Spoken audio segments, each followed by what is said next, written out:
of you. And today I'm going to talk a little bit about the mandala. Of course, the information about the mandala, we are not allowed to share.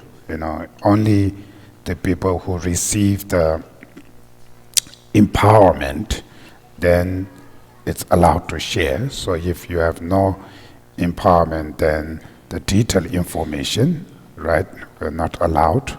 But I just give you just simple, what this mandala symbolize. Tashirele. Então, nós vamos falar então um pouco a respeito hoje do mandala aqui construído.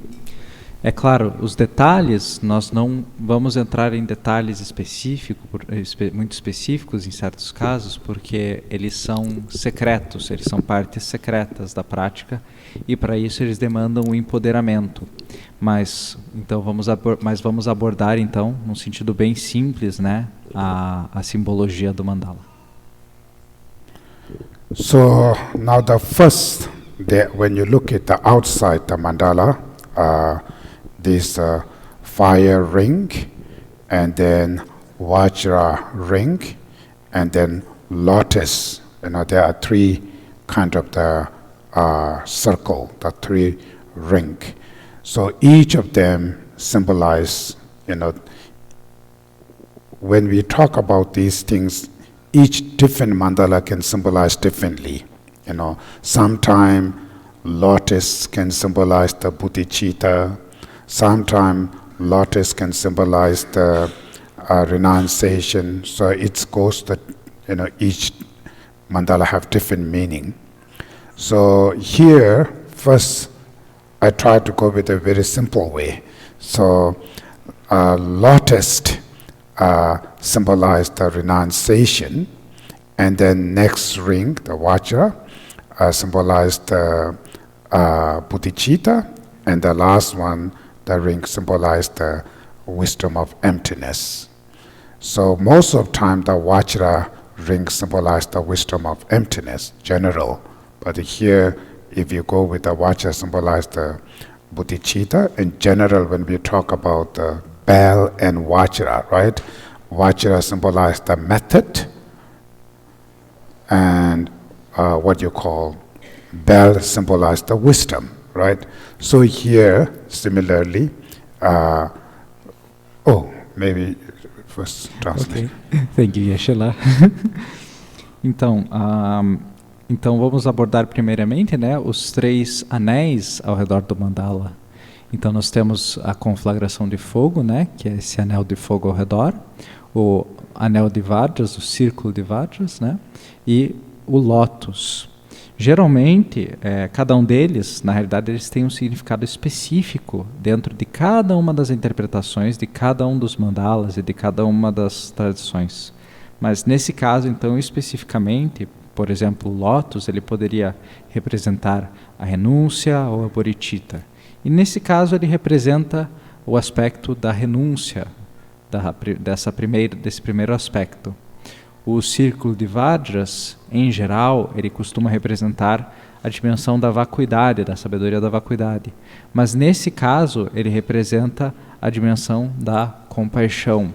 Então, por exemplo, quando nós falamos, né, de Vajra e sino, que são os dois implementos,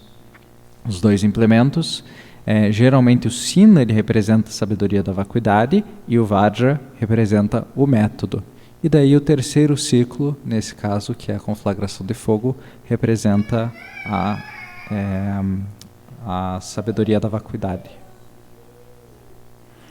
Also, when we visualize the mandala, the first, you visualizing like huge, big lotus flower, right?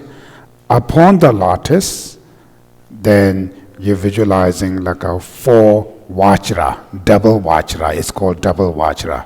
So when you look it in the four direction, there's a kind of arch, right? This arch in the four direction. Actually, this is kind of the four, what you call the double Vajra. One this way, one this way, so double Vajra. center of the double vajra, then you create the mandala.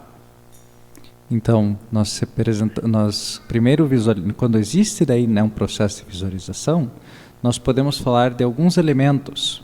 Primeiro, nós geralmente falamos sobre o círculo do lótus, né, ao redor, o lótus maior. E no centro do lótus aparece então um vajra duplo ou um vajra cruzado. Ou seja, você tem um vajra voltado para uma direção, né? E daí um outro vajra cruzado com ele no centro, naquela direção, no ponto central. E daí, sobre isso, daí vai aparecer os arcos, a parte ali dos arcos, né? A construção do corpo do mandala, desse palácio, ele emerge sobre esse vajra duplo. So, within this double vajra, right? One vajra this, one vajra double vajra, in the center of the vajra, then you create the mandala, right? When you look it into the, like a 5 color, all the round of the mandala, white, yellow, red, green, and blue, right? When you see this color, so that's actually is the wall, So 5 color of the wall, you stand up. And outside those 5 color, when you see that number of like precious jewels and garlands and kind of the lotus petal like that, when you see these are the above the wall, that's how they're visualizing. Então, quando nós vemos ali nessa parte, enquanto nós visualizamos o mandala, então daí no centro do mandala existe daí o lótus, né, o vajra duplo no centro do lótus, e sobre esse vajra duplo, então, emerge realmente o que nós chamamos de um mandala, né? E ele então tem essas 4, vocês podem ver que tem 4 camadas ali, nas 5 cores das 5 famílias Budas. Então, branco, azul, verde, amarelo e vermelho. Essas 5 camadas, elas são, na verdade, as paredes no mandala e as camadas da parede dele. E aquelas partes ao redor que nós vemos, como, por exemplo, essas pétalas de lótus ao redor do palácio, esses paraçóis e as joias incrustadas na parte superior, elas representam aquilo que fica no topo do mandala, ou seja, em cima do teto do mandala. So then when you look in the 4 direction, it's the kind of 4 door in the directions. So in each direction, when you look, there's kind of a design there. This is kind of the gate. Each 4 direction has 4 gates. So that mandala has a 4 door, east, west, 4 directions. So each of them have each door. So the above there, they have a kind of the gate. So that's why when you look in the gate, there's some kind of things above there. So this is I don't know how to say in English each of these names, but yes, these are the gate. You're visualizing like a door outside there, you put the gate, beautiful gate. Então daí vocês podem perceber que daí tem algumas estruturas ao redor da forma do perímetro do mandala. E essas estruturas, que são como se fossem são as aberturas, né, os portais do mandala. E eles são geralmente representados de modo bem belo e bem estruturado. So that is how, right, you put the wall, and above the wall all those decoration, all this beside there, the yellow and black, the what you call the garland, precious garlands, and blue. These are the, above the wall, they put this kind of the beautiful decoration. Then above there you put the ceiling. Above the ceiling, then last, when you see the kind of the lotus, kind of this, no, just down. Yeah, go up a little bit up. Yeah, just go a little bit up there. Yes, just down there. That you see the lotus, the red color like this. Yeah, these are the kind of the above the ceiling. You put like a lotus. It's actually when you look it in the old castle, right? When you see there's a kind of, what do you call? It's kind of petal there. ancient time, those palace, the armies, they're hiding behind there, then shoot the arrow when the enemies come, right? They put up the ceiling, like this is kind of this looks like a lotus petals, all of the ceiling, above the ceiling, you put all this visualization. Então, quando nós vemos daí, nós temos os 4 portais ao redor do mandala, e daí nós temos a parte superior, né, como nós vemos ali, que seria a parte de cima do mandala, a parte do teto do mandala, né, com as visualizações daí das guirlandas preciosas e todas as joias incrustadas e demais elementos. E daí nós temos na parte do teto do mandala, junto dos paraçóis e etc., uma espécie de como se fossem aquelas elevações que nós temos nos castelos antigos, a qual atrás delas se escondiam os arqueiros, né, durante os castelos, durante a era medieval, só que eles são representados na forma de pétalas de lótus no castelo, no palácio do mandala.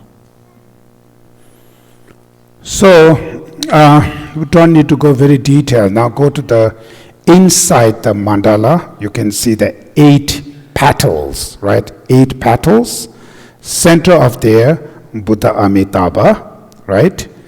And when you look, center the Buddha Amitabha, and the rest of the 4 kind of the sign around there. These are it's called 5 family Buddha, 5 Dhyana Buddha. So Amitabha as a center, surrounded by the rest of the 4 Dhyana Buddha. Então daí nós vamos falar agora, né, sobre o lótus no centro, o lótus menor que se tem no centro do mandala, no centro do palácio. E no centro dele, então, existe o Buda Amitabha, e ao redor dele estão os 4, nós temos representados os implementos, né, das 5 famílias Budas, das outras 4, né, das 5 famílias Budas, com o Amitabha representando a família central nesse caso. Então, daí, cada um dos 5 Dhyani Budas são contemplados nesse mandala. So, center Amitabha, and the front of the Amitabha, what you call the wheel, Dharma wheel, right? Dharma wheel is to symbolize the Buddha Vairocana, the front Buddha Vairocana, and the other side, left side of the Amitabha, right side, right. No, right is this one. That's precious jewels, right? Precious jewel symbolize the Ratna Sambhava, right? You know Ratna Sambhava? And then back of the Amitabha is just a little vajra upon the lotus, right? You see this blue one? If you have a good eye, you can see. Yes, you don't see the very little one, blue vajra. That's symbolism of Akshobhya, Buddha Akshobhya, right? Then the left side of the Amitabha, the sword, right? The sword symbolizes Amoga city, right? So 5 family Buddha, Amitabha as a center, and the Dharma wheel is the Vairocana, then Ratna Sambhava, and then the back is the Akshobhya, and then left is the Amoga city. So these are called 5 family Buddha. Então nós temos daí as 5 famílias Budas representadas nesse loto central, né? E no centro nós temos o Buda Amitabha, e na frente dele nós temos daí a roda do Dharma representando então Vairocana nesse caso. Daí à direita dele nós temos a joia preciosa representando Ratnasambhava, acredito que todos conheçam. Daí atrás nós temos sobre esse lótus, bem pequenininho ali, para quem tem uma boa visão, um pequeno vajra azul, né, que representa Akshobhya. E daí na esquerda de Amitabha nós temos daí também a espada representando a família Buda de Amoghasiddhi. E nós temos daí assim as 5 famílias Budas representadas e contempladas no mandala. So the five family Buddha is very popular and it represents so many things. One simple thing is, as an ordinary people, we have five aggregates, right? Five aggregates of the body, the form aggregates, and feeling, discrimination, and what you call compositional factor, and consciousness, right? These are the called five aggregates. Today, ordinary people, all of our five aggregates are contaminated, right? It's suffering, contaminated. Through the practice, finally, you purify all those five aggregates, transform into pure five aggregates, which are five family Buddhas. Five family Buddha also symbolize the enlightened five aggregates. They also symbolize five wisdom, also symbolize five element. There are many. Those five family Buddha can symbolize many things. Então, essas 5 famílias Budas contempladas no mandala, elas representam, na realidade, vários conjuntos de 5 pontos. Então, por exemplo, nós podemos falar dos 5 agregados. E nós, quando nós somos seres ordinários, né, os seres comuns, nós temos esses 5 agregados contaminados, né? Nós temos o agregado da forma, o agregado das sensações e dos sentimentos, da consciência discriminativa, dos elementos composicionais, das formações composicionais, e, por fim, o agregado da consciência. E quando nós somos seres comuns, eles são agregados contaminados. Mas também as 5 famílias Budas, elas representam também essa transformação para o agregado quando ele está na dimensão iluminada dele. E também representam as 5 sabedorias, os 5 elementos e assim por diante. Ou seja, vários conjuntos de 5 pontos. So, I told you we don't need to go very detailed, right? So now we enter the mandala with these contaminated aggregates, or sentient beings. We have a dirty 5 aggregates. We go in, receive the empowerment, practice, purify all those contaminated 5 aggregates into enlightened 5 aggregates. That's the one of the purpose of, creating the mandala and entering the mandala. Through that, receive the empowerment, then practice. Finally, you purify all your contaminated aggregates and transform into the 5 pure, aggregates, or 5 family Buddha, which is symbolized the enlightened, 5 enlightened aggregates. Então, nós adentramos o mandala, né, nós temos, né, enquanto somos seres comuns, né, os 5 agregados numa dimensão contaminada. E daí, essa é um dos motivos pelos quais nós adentramos o mandala. Porque daí, quando nós recebemos, por exemplo, um empoderamento, né, nós adentramos o mandala e daí nós passamos pelo processo de purificação desses 5 agregados contaminados de um ser comum, né, de um ser ordinário, para a transformação desses 5 agregados nas 5 famílias Budas e nas 5 qualidades, então, da iluminação. So, then, this is 8 petals, right? 8 petals, the lotus there, in the middle there, 8 petals. General, those 8 petals symbolize our heart chakra, has a nerve, has 8 kind of 8 petals of the nerve at our heart. So it symbolizes our heart chakra. Então, esse lótus menor no centro, que está ali ao redor, ele tem 8 pétalas no centro do mandala. E esse lótus, ele tem 8 pétalas pelo fato de que o nosso chakra cardíaco, ele na realidade ele tem 8 pétalas também. Então, ele tem essa representação de estar no centro do mandala. So, then finally, when you look at inside the mandala and outside their fire ring and Vajra ring, which is like a mandala is like a big palace, right? It's covered, fully covered by fire inside the Vajra. So this Vajra is completely covered. It's kind of protection, right? And outside the Vajra, the fire, right? The fire ring is completely covered. It's kind of the protection. To none of things can go inside the mandala. None of obstacle can go inside the mandala. These are the two protection.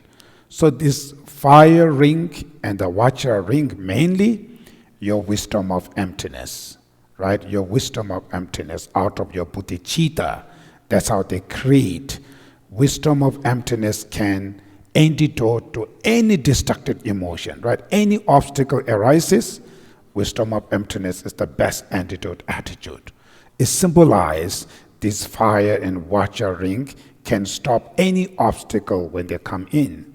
So similarly, wisdom of emptiness can antidote or stop all the obstacles. That's why the last fire ring and Vajra ring. Então, ao redor do mandala, nós temos o círculo de fogo e o círculo de Vajras. E o círculo de fogo e o círculo de Vajras, na realidade, se nós nos lembrarmos, o mandala ele é um palácio. Então, ele é um palácio que está completamente coberto por esse círculo de Vajras e esse círculo de fogo, desde sua base até o seu topo, completamente circulado em todas as direções por ele. E isso representa um círculo de proteção contra quaisquer obstáculos e quaisquer obstruções quaisquer obstáculos e obstruções. Mas em que sentido? Eles representam especialmente a vacuidade. Por quê? Porque a vacuidade ela traz a capacidade de nós nos mantermos sempre livres de qualquer obstáculo e obstrução. Ela é o melhor antídoto a qualquer obstáculo ou obstrução. So it also symbolized as a Vajrayana practitioners, you have to have main quality to qualify to practice the Vajrayana. You have to have bodhicitta, you have to have wisdom of emptiness, right? So out of bodhicitta, wisdom of emptiness, then you take empowerment. In order to take the empowerment, first you have to receive Bodhisattva vow and tantric vows. You have to follow the commitments. When you take a vow, the precept, you have to commit it. Then above there are many other practice you have. So to have bodhicitta, wisdom of emptiness are the fundamental, like a ground in order to becoming Vajrayana practitioners. Not knowing emptiness, no idea any bodhicitta, Vajrayana, impossible. Just recite mantra, visualize, doesn't mean it's called Vajrayana practice. Então, quando nós fazemos daí o processo de adentrar o mandala, quando nós recebemos realmente o empoderamento, né, para nós nos tornarmos então qualificados para a prática.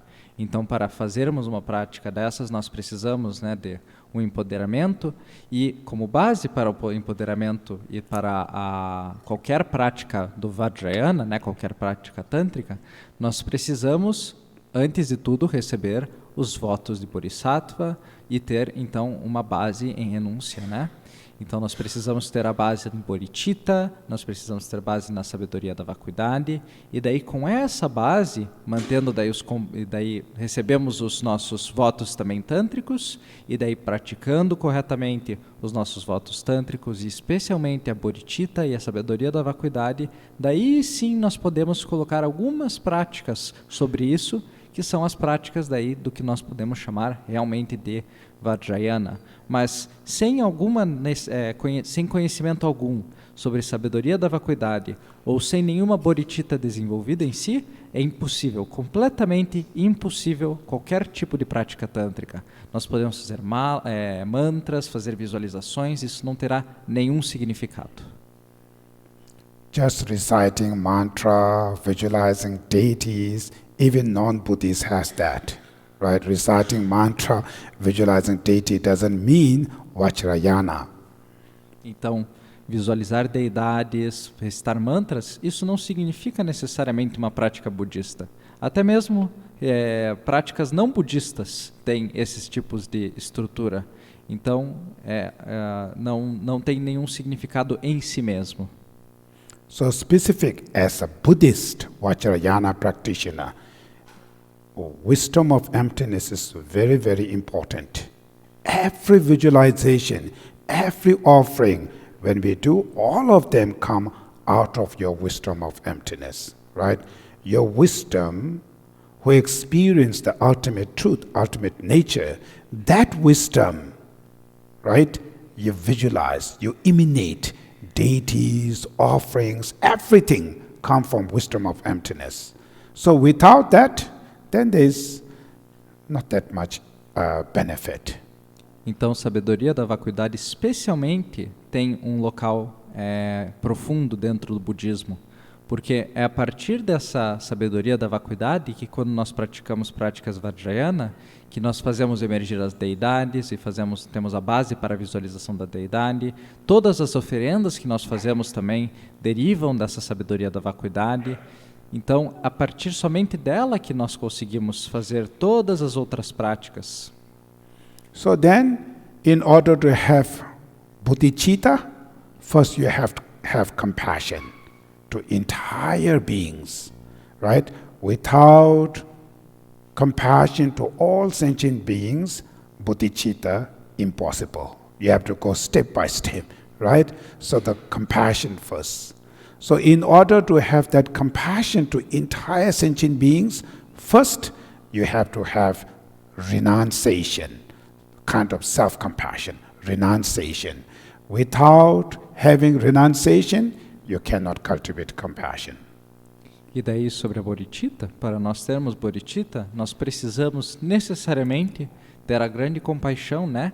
Essa compaixão que lida com todos os seres sencientes e abarca todos os seres vivos.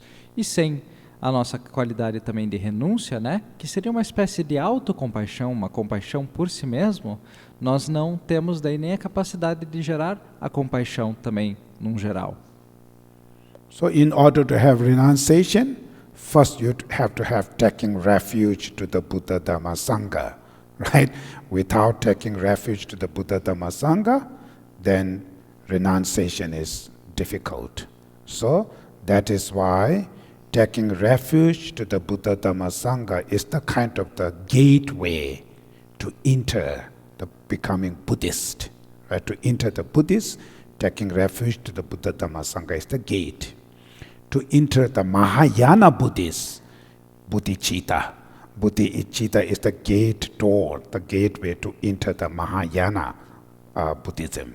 So that's why you have to go step by step those practice first. E a renúncia, ela só é possível, ela na realidade se torna muito difícil se nós não tomamos refúgio. Então, o tomar refúgio é a base para nós conseguirmos, né? A tomada de refúgio é a base para que nós consigamos daí desenvolver esse processo de renúncia. E esse é o portal para se adentrar daí no budismo, né? Nós só podemos nos considerar budistas quando nós tomamos refúgio. E daí, além disso, nós temos daí o segundo portal, que é o portal para o budismo Mahayana, que é o portal da bodhicitta em si mesma. Então, daí a partir da bodhicitta nós nos tornamos daí no caminho do Mahayana. So then, take refuge in the Buddha Dhamma Sangha. You have to know what is Buddha, right? What is the Dharma? What is the Sangha, right? So in order to know Buddha, you have to know Dharma. Knowing Dharma, then you can know the Buddhas. Then also you should ask, as a Buddhist, why we not need three refuge objects? Why not only Buddha? Right? Why would need Dharma and Sangha? You have to understand all of this. So then when you take refuge, your refuge becomes real, helps you. Otherwise, you say, oh, refuge means you just say some prayer, refuge prayer, right? Not only that, right? You should think yourself, as a Buddhist, why I need to rely on Buddha, Dharma, Sangha? Why not only Buddha? right? You need to know these three has a different function. So you need to know all of this. It's very important. Então, daí, para nós tomarmos refúgio no Buda, no Dharma e na Sangha, nós precisamos entender o que é Buda, quem é o Buda, o que é a Dharma e o que é a Sangha. Então, para conhecermos o que é um Buda, nós precisamos entender antes o Dharma. E daí nós também podemos nos perguntar, por que nós temos 3 objetos de refúgio? Por que não apenas o Buda? Por que nós temos de ter essas 3 coisas, né, para tomar suporte? O Buda, o Dharma e a Sangha. Nós precisamos entender todos esses pontos, de modo, então, a tomar refúgio propriamente. Não é somente uma prece que nós recitamos e daí nós fazemos ela bem bonita. Não, são coisas que têm um significado profundo. So then you understanding taking refuge, which means what? Right? What that really mean? Second thing is, one thing Buddha saying, you are your own master. Things depend upon you. You have to liberate by yourself, right? That's the Buddhist. Same time, we rely on Buddha. What that mean, right? Relying Buddha means what kind of reliable? So all these things you need to study, you need to know these things, and that will really change your practice. We are really understanding this, it will change. When you say, I take refuge to the Buddha, I take refuge to the Dharma, each time when you say something, it's feeling something. If you do not know, it's just a word, right? We repeat it. That's why I just what you call suggest you, each of these things, study, learn more, and your practice will really improve. Então nós temos que entender o que são essas coisas, né? O que é tomar refúgio. E daí, claramente, né, nesse ponto também, nós precisamos entender o que daí seria tomar refúgio, tomar suporte, né, no Buda. Porque o Buda, ele disse, você é o seu próprio mestre. Você é a única pessoa que consegue salvar a si mesmo. Ou seja, salvar você. A única pessoa que pode salvar você é você mesmo. Então, por que nós teríamos de tomar refúgio, tomar suporte, né, no Buda? Então, por isso eu sempre digo e sempre sugiro, né, na realidade, que todos estudem, aprofundem os estudos sobre a prática e tudo mais, porque a partir disso vocês vão conseguir aprofundar e tornar a prática de vocês mais qualificada e ter mais resultados.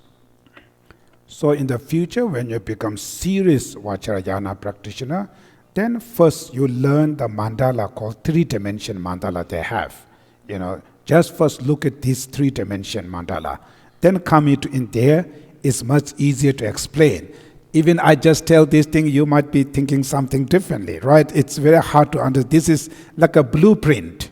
It's the blueprint of the Amitabha's palace. So it's very hard to give you. So there are mandala which call 3-dimension. They already created like 3-dimension. So when you look all these mandala, then when you come back to this Zen mandala, then it makes sense for you. So today just explain this. It's very hard to understand. Então, quando vocês receberem empoderamento e forem praticantes do Vajrayana, daí vocês poderão, né, contemplar e aprender a respeito do mandala efetivamente. Daí existem modos, né, tridimensionais do mandala. Isso é mais como se fosse uma espécie de planta baixa do mandala. Então existem pessoas, né, existem modos que fazem, né, também artística, a estrutura, né, do mandala, né, em 3 dimensões, toda a parte, e daí vocês conseguirão entender, o processo da visualização fica muito mais facilitado por meio disso. E daí, claro, quando vocês voltarem aqui e virem o mandala de areia, daí depois de receberem empoderamento e todas as demais coisas, daí sim vocês vão poder contemplar com muito mais profundidade e entender os detalhes do que ela significa. So finally, now each of these insight, like a 4-drawer, 4-corner, ceiling, all of them actually symbolize the enlightened beings, their inner realization, their inner qualities, right? So there's called 37 enlightened qualities.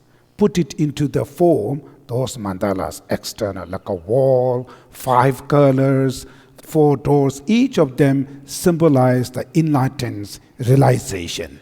So after when you finish understanding the whole 3-dimension mandala, then you go each of these door, what they symbolize, 5 colors of the wall, what they symbolize. Then when you go that, it's more tasty, much better, right? Right now, just give you just simple, simple.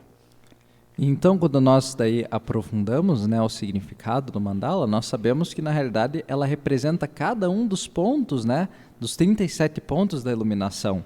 E daí, quando nós compreendemos eles mais profundamente, né, nós entendemos que cada uma das portas do mandala significa alguma coisa, cada uma das paredes tem um simbolismo e alguma coisa relacionada. E daí, quando você consegue compreender esses pontos, daí sim a sua prática ela se torna muito mais gostosa. Okay, time's up, they say. We'll stop here now. Então, o tempo acabou, então vamos parar aqui por hoje. Thank you. Thank you, Geshe-la.